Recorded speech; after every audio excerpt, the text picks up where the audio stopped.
Abdurrahman Sani, shugaban ƙasar Nijar, mu 'yan Najeriya tsakaninmu da kai babu abin da za mu ce sai dai Allah ya saka maka da alkhairi a irin kishin da kake nunawa na zaluntar 'yan arewacin Najeriya da ake. Sannan jahilan cikinmu wa'inda in an faɗa musu gaskiya har kullum mu 'yan Najeriya mu faɗi gaskiya ku zage mu, wasu makauta wa'inda suke jin baƙin ciki irin mulkin kama karya da ake mana a ƙasarmu su faɗi gaskiya ku zage su. To wannan bidiyon idan ba ku ji daɗinsa ba, uban ku ya daki hancin uwatar.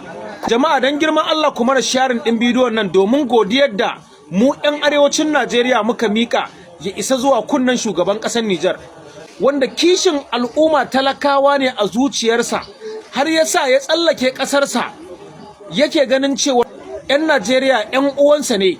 Bai kamata a ce shugabannin Najeriya suna haɗa kai da turawan Faransa domin a karkashe mana 'yan uwa ba.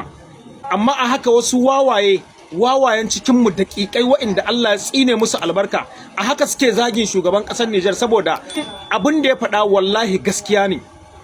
Yanzu ga Boko Haram ta dawo, lokacin da kwangilar da Tinubu ya karba ita ce wannan Boko Haram ta dawo a hana Maiduguri zaman lafiya domin ma'adanan da suka karɓi kuɗi a ci gaba da haƙa.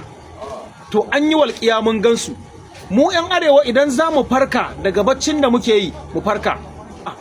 'Yan arewa ko dai mu farka mu gane suwaye suke jagorantar mu, ko kuma wallahi yadda muke cikin ƙangin bauta da mu da 'ya'yanmu da jikokinmu a haka za mu tashi, haka za mu mutu 'ya'yanmu su ɗora cikin wannan baƙar wahala da azabar da shugabanninmu suka ɗora mu.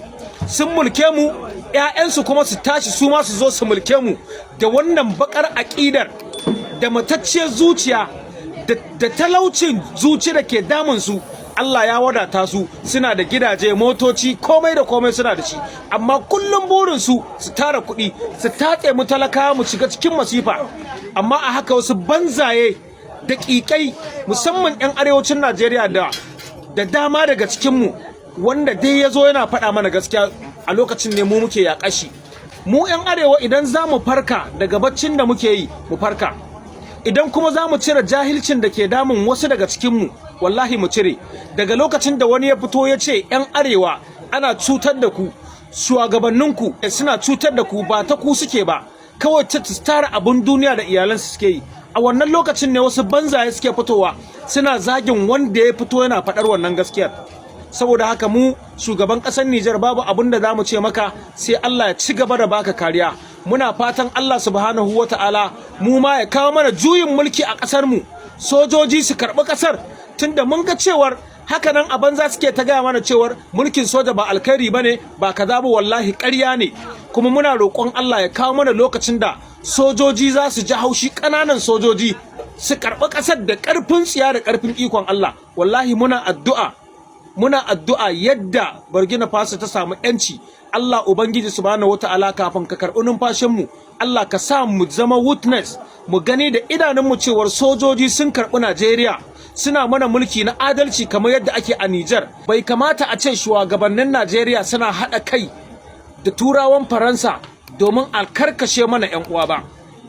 Jama'a ko za mu iya tuna wannan bidiyon na shugaban ƙasar Nijar a lokacin da yake cewa 'yan arewa ku farka, domin shugaban ƙasa Bola Ahmed Tinubu ya karɓi kuɗi daga turawan Faransa domin ya ba su dama su haƙo ma'adanai a Maiduguri.